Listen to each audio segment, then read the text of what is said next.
The arena floated in orbit above a bloated, peach-colored gas giant that hissed with static storms and leaked methane like a bad secret. The structure itself resembled a giant steel pretzel being digested by a black hole, tacky, overbuilt, and always humming slightly off-key. Officially, it was named the Sovereign Coliseum of Combat and Culinary Diplomacy, though locals simply called it the Mistake. It was tradition for at least one competitor to die, and one commentator to weep, before the event even began. Inside, things were worse. Each seat in the arena adjusted its gravity field to match its occupant's native biome. One section hung upside down, occupied by creatures that looked like angry chandeliers. Another was underwater, bubbling with applause every time someone sneezed. Near the center, a diplomatic contingent from the moisture sovereigns of Tharn had liquefied one of their interns to better fit the seat. Yes, it was that kind of place. At the very bottom, beneath all the pomp, layered absurdities, and diplomatic acid reflux, lay the pit. The pit was where champions fought, bled, and occasionally dissolved. Today, the pit glistened with anticipation, like something sentient had just licked it. This was the 10th cycle Grand Duel, a once-in-a-decade blood sport where species declared superiority not through war, because war was expensive and difficult to invoice, but through representative combat. Champions fought. Spectacles unfolded. Empires bragged. And every species in the galactic sphere got the chance to jeer their rivals from the comfort of synthetic cushions. The humans had been invited for variety. Entertainment relief, someone had whispered in the selection chamber, probably while holding their nose. As far as the rest of the galaxy was concerned, humans were good for three things: odd smells, inconsistent eye contact, and dying loudly. Their food confused supercomputers. Their humor broke telepaths. Their body temperatures hovered at mild fever, and their reproductive methods were, quote, entirely too biological. And yet they persisted. "Let us begin the sacred pre-fight rituals," intoned a voice that came from a crystalline bowl floating 20 feet in the air. The bowl emitted light every time it spoke, which was alarming since it had no visible mouth. "By the authority of the Fourth Bureaucratic Church of Probable Violence, we bless this match." The anthem of the reigning species, the Glarg Dominion, began with what sounded like a robot vomiting into a bucket. It was performed by 3 floating larvae and a pipe organ fueled by compressed ammonia. Audience members of Glarg descent rose solemnly and removed their head pouches in respect. Behind the scenes, tucked behind 2 bulkheads and a very confused maintenance droid, the human representative sat alone. She was not humming. She did not stretch or meditate or chant in dead languages. Instead, Mira Hale sat on an upside-down crate of carbon-sealed munitions, eyes half-lidded, listening to the vibrations in the wall like they were giving away secrets. She wore a fitted black uniform with no visible rank or name. Her boots were scuffed but clean. Her left hand tapped a beat against her thigh. Not nervous, not bored. Counting. Mira had not requested music. She had requested silence. And a map of the arena. And 5 feet of nothing around her at all times. Please and thank you. A small drone drifted toward her, hovering like a curious insect with ambition. It chirped, blinked a red light, and projected a holographic message. You have been selected to represent the human delegation in the Grand Duel. Reminder: all injuries sustained during the match are non-refundable. Please do not die in a way that voids interspecies copyright law. She blinked. Once. Across the arena, in the lava pit prep zone of the Glarg Dominion, Warlord Glaxver was being massaged by 6 armored lizards while a poet read sonnets into his shoulder socket. He had been bred for war, calibrated for victory, and had teeth older than Myra's nation. Betting odds gave him a 99.99% chance of survival. The other 0.01%? That's for divine intervention, joked one Glarg minister. Or comedy. Back in the human prep zone, Mira stood. She picked up her rifle, not sleek, not glowing, not humming with ancient runes. Just a black, matte-finish weapon that looked like it had survived 4 wars, 3 bar fights, and a budget hearing. She slung it casually across her back and walked toward the corridor that led to the pit. Her heartbeat remained steady. Her mind hummed like a weather pattern. She was not here to win. She was here to make a point. Above the corridor entrance, a screen flashed her stats. Species: human. Combat history. Classified. Odds of victory. 0%. Designation. Curiosity entry. Tier 7. The camera caught her face just before she entered the pit. A subtle curve to her mouth. Not a smile. Something older than that. Like a memory of laughing once and deciding not to do it again. A commentator announced with a practiced sneer. And now, representing the human outlier species, the ever-bold Mira Hale. Possibly armed, probably outmatched, and definitely underdressed. Applause. Laughter. One gelatinous organism released celebratory spores. And then Mira stepped into the pit. The floor adjusted to her pressure. The air tasted like melted plastic and raw pepper. Across from her, Warlord Galactic stepped forward, every motion accompanied by an exoskeletal hiss. He was larger than she expected. Good. That meant more surface area. He spoke without opening his mouth. You are brave, human. I will remember your name.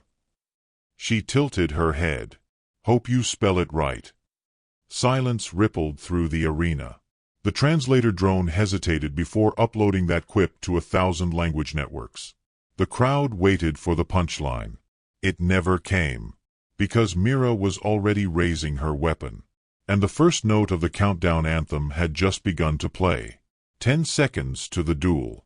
10 seconds until species supremacy was decided by 2 heartbeats and a few ounces of metal. And somewhere deep in the stands, tucked between a blue-furred ambassador and a diplomat made entirely of eyebrows, a high-ranking bureaucrat from the Galactic Empire whispered to their aide. Dear stars, who let the human bring that look in her eyes?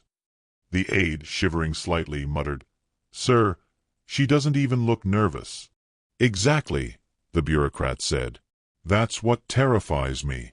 When Mira Hale was 16, she learned how to thread a bullet through the eye of a fruit fly mid-flight using only breath control and a scope she had built from a broken telescope and a shaving mirror. She never told anyone. Not because it was secret, though it was, but because no one would believe her. And Mira Hale had stopped needing belief a long time ago. She stood in the pit now, framed by the feverish glow of 1,000 grav spots, her silhouette small and unassuming next to the gargantuan figure of Warlord Galactic. The announcer's voice echoed across the arena, his tone somewhere between carnival barker and funeral director. And now, the long-awaited clash, the wrath of Glarg meets the curiosity of Carbon. The crowd reacted exactly as expected. They roared for Glax. They laughed at Mira. She did not blink. Her rifle remained slung at her side like it was part of her spine. Her face revealed nothing, except perhaps an ancient boredom dressed up as serenity. To most watching, she looked underprepared. To those who knew better, and that number could be counted on a finger, she looked like a very calm detonation. Glaxver flexed for the audience. He was covered in living armor, plates of obsidian-hardened scale that shimmered faintly with kinetic absorption fields. His arms were the width of tree trunks. His tail dragged grooves in the metal floor. His tusks had killed empires. He sniffed in her direction, then laughed. You are unremarkable, he said, his voice projected psychically into the skulls of everyone in the arena. Even the walls winced. Mira rolled her shoulders once. And you're narrating again. Several species gasped. Not at the insult, but at the tone, casual, dry, and completely devoid of fear. It was the kind of tone one used when commenting on lukewarm soup. Glax advanced a single step. The arena floor trembled. Mira did not shift her weight. She didn't have to. She'd calculated the pattern of the tremor 3 seconds before he moved. The announcers filled the moment with noise. Let's look at those odds again. Glaxver, undefeated champion of 3 systems, versus Mira Hale, who appears to have once trained by hiding under furniture. The display screens filled with data. Glax's kill count rolled past 5 digits. His neural combat index was practically a deity's resume. Myra's data? Sparse. A combat record marked classified. A psychological profile flagged stable enough. One note simply read, has unusual tolerance for chaos and temperature extremes. The crowd ate it up. In a private booth high above the fray, The Galactic Empire's delegation reviewed the file again. One of the younger officers frowned. "Is this all we have on her?" "She was a ghost, sir," replied the intelligence tech. "Special forces, black ops, neural dampeners, possibly unregistered enhancements. Nothing on record after the Grell campaign. She vanished. Until now." "Volunteered?" "No, sir," the tech said. "Selected." Down below, the countdown continued. 7 seconds. Mira adjusted the sling on her rifle. Not dramatically, more like a tailor-fitting cloth across familiar shoulders. She watched Glax flex his claws, rotate his neck, posture for the cameras.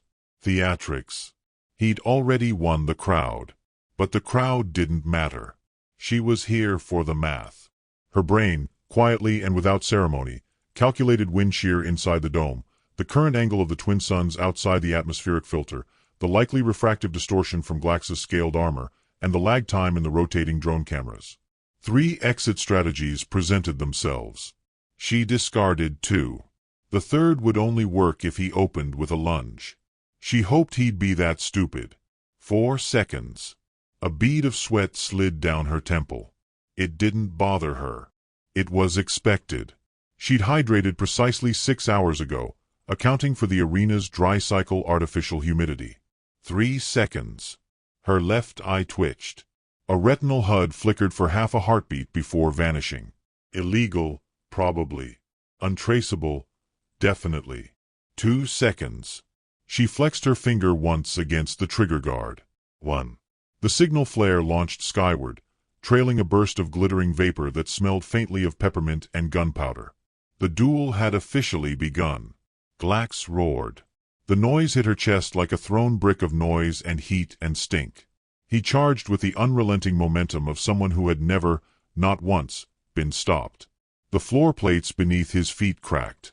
Several audience members spontaneously fainted from the pressure. Mira didn't move. She exhaled. When the first claw came swinging at her, it sliced through the air like a guillotine wrapped in thunder. She ducked, not in panic, but like she'd already planned the movement, like she was folding laundry. The claws passed inches above her skull. The arena gasped. Glax roared again, surprised. She was behind him now. Rifle unslung. He turned. Fast. Too fast. She stepped once to the left, placed her boot against a shallow groove in the floor. No one else would have noticed it, a minor indent made during pre-fight calibration, and fired. The shot didn't hit him. It ricocheted off the far wall. Then again, off a hovering camera drone. It bounced, bent, curved as though gravity itself was suddenly curious. The audience held its breath. The bullet struck Glax not in the heart, not in the brain, but precisely at the junction of his upper spinal crest and secondary neural buffer, a location that no known anatomy chart should have helped her find. It was the only unarmored square inch of his entire body. His roar stopped mid-note. His body shuddered, collapsed. Silence crashed across the arena like a power outage in God's control room. Mira lowered her rifle. One hand. No flourish. Just efficient stillness. The announcers didn't speak. The crowd didn't move. Somewhere, a diplomat dropped their drink. In the private booth, the Empire's officer stood slowly. That shot, that angle, no species could have made that without cheating. She didn't cheat, the tech whispered, eyes wide. She just knew. Mira walked toward the exit tunnel without waiting for a declaration. Her boots echoed softly, absurdly loud in the stunned silence. She paused once, only once, and turned her head halfway, as if catching the scent of disbelief. "I told you," she said aloud, though no mic picked it up. And then she vanished into shadow. Behind her, Glaxver lay twitching, unconscious, his legend dented. The scoreboard blinked once. Then again. Then updated. Winner, Mira Hale. New odds, uncalculable. The crowd didn't cheer. They didn't know how. A soft chime rang through the arena. Musical, ceremonial, and entirely unnecessary. It marked the traditional 10-minute intermission before the final strike. A sacred pause, as if the galaxy believed violence should wait politely behind the velvet rope of tradition. The crowd buzzed with anticipation, confusion still thick in the air like static before a storm. The Glard delegation had begun whispering among themselves, their voice tones shifting in color from victorious gold to a worried puce. What had just happened was technically legal, deeply humiliating, and potentially heretical. Mira Hale waited on the edge of the ring, rifle lowered, face unreadable. The previous exchange had not ended the match. Not by official rule. The shot had incapacitated Glaxver, certainly, maybe embarrassed him into the realm of folklore, but the Grand Arbiter had not declared the duel finished. Not yet. Which meant one thing. There would be a second phase. The real one. Up above, in a gravity-neutral box designed to accommodate beings with no bones, the Arbiter of Kinetic Diplomacy hovered in contemplation. It looked like a tangle of glass threads wound around a tiny furnace. The Arbiter's many thoughts clicked through consensus faster than any species could track, but the delay was traditional. And political. The announcement finally came, translated through a multilingual foghorn and a flute. Combatant Glaxver is cleared to continue. Secondary form engaged. Let the duel resume. Mira blinked. Once. A low growl rolled through the pit as Glaxver rose. Not gracefully, not quickly, but with a heaviness that suggested something ancient had awakened. His breathing had changed. His pupils were vertical now. The armor peeled back along his spine like a flower opening in reverse, revealing a network of glistening neural fibers. A second brain. A second chance. The crowd roared with something close to relief. A dozen species updated their bets. In the viewing box, the Empire's analyst muttered, "Well, that's a biological cheat code if I've ever seen one." His superior didn't reply. He was too busy watching Mira, who hadn't moved. She was doing math in her head again. Not the numbers of betting pools or vital signs, but deeper equations. Environmental shifts. Gravity pockets. Humidity changes based on the direction Glax had turned. She catalogued it all the way a predator reads wind. Her face remained as blank as moonrock. But behind her eyes, war drums whispered in trigonometry. A signal flare burst again overhead, signaling the resumption of combat. This time, Glax didn't roar. He launched. It wasn't a charge. It was an algorithm of fury, a six-limbed blitz that moved faster than a species that size had any right to. He moved like a memory of war, teeth bared, trailing neural sparks in his wake. If the first attack was performance, this was personal. Mira didn't dodge. She leaned in. Her right foot slid back precisely 8.2 centimeters. Her left elbow pivoted to compensate for a gravitational dip she had predicted 3 minutes ago. Her weight distribution became a curve of intention. Then she moved. It wasn't fast. It was inevitable. Glax struck the space she had just vacated with enough force to collapse a lesser moon. Metal screamed. The floor dipped.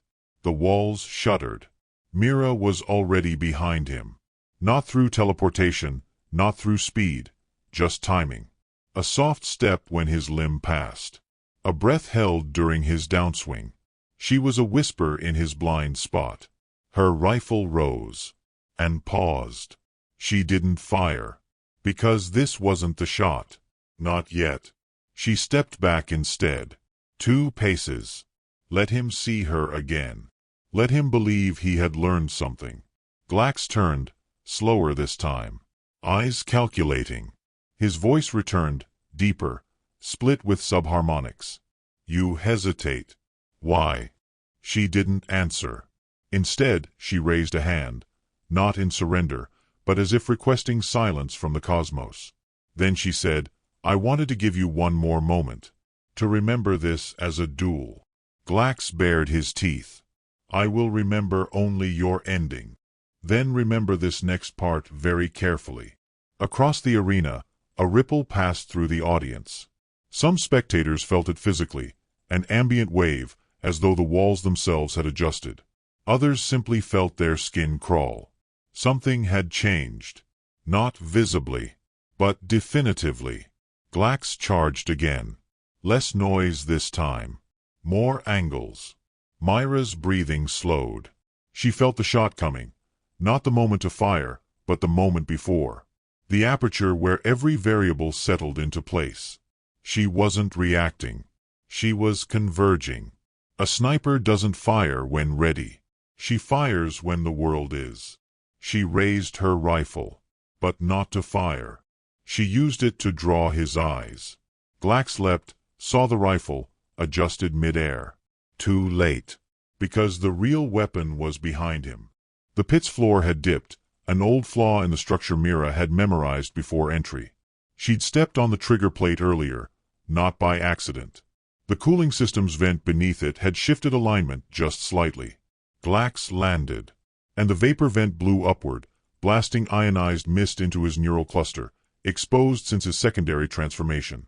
Not enough to kill. Enough to blind. He reeled back, snarling, clawing the air. Mira stepped sideways into the triangle formed by his limbs, where his guard was instinctively weakest, and fired. One shot. No theatrics. No ricochet. Just clean trajectory. The bullet slipped through the neural aperture of his secondary brain, the same spot no scanner had marked. It was a ghost target. One only Mira could see. Or rather, one she had anticipated into existence. The silence that followed wasn't the stunned kind. It was reverent. The Arbiter didn't wait. Combat ended. Mira hail, victor. Glax crumpled, not dead, but very, very unconscious. The crowd didn't roar. Not immediately. Because something ancient had just broken, and the galaxy had yet to decide whether to fear it or name it a miracle. Mira lowered her rifle again. Still no flourish. Still no smile. This time, as she walked away, she didn't look back. But those who watched her exit didn't just see a human walking out of a pit. They saw the future walking on two legs, and carrying a weapon no species could quantify, a mind that never missed. She didn't walk like a victor. Not the way champions were supposed to. Chest out, arms raised, basking in adoration. Mira Hale walked like someone who had somewhere else to be. Her boots whispered across the arena's humming floor, leaving behind a silence that no one dared interrupt. Even the ground seemed to shrink from her passing, as if the metal knew it had narrowly avoided being part of something worse. Above her, dignitaries of a dozen species were scrambling, whispering, barking orders in molecular frequencies. Some were trying to declare the result invalid. Others were calling for a divine recount. A few were already uploading panicked revisions of their public statements, adjusting their tone from amusement to awe in under 3 paragraphs. The Empire's delegation hadn't moved. "Do we have confirmation she's human?" the Admiral murmured.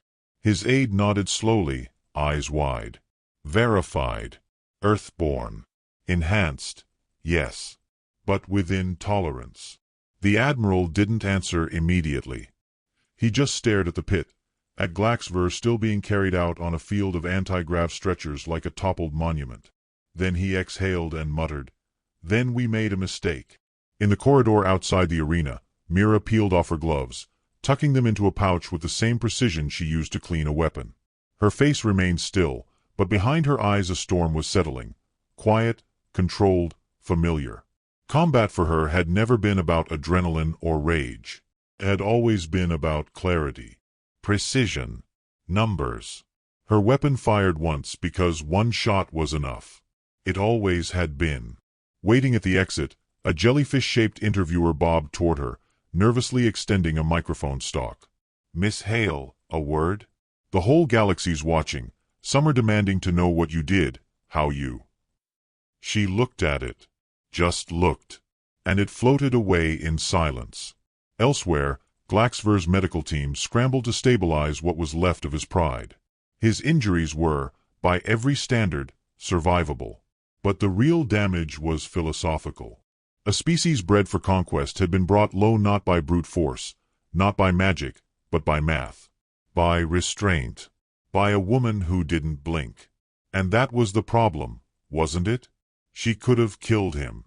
She had the angle, the timing, the weapon.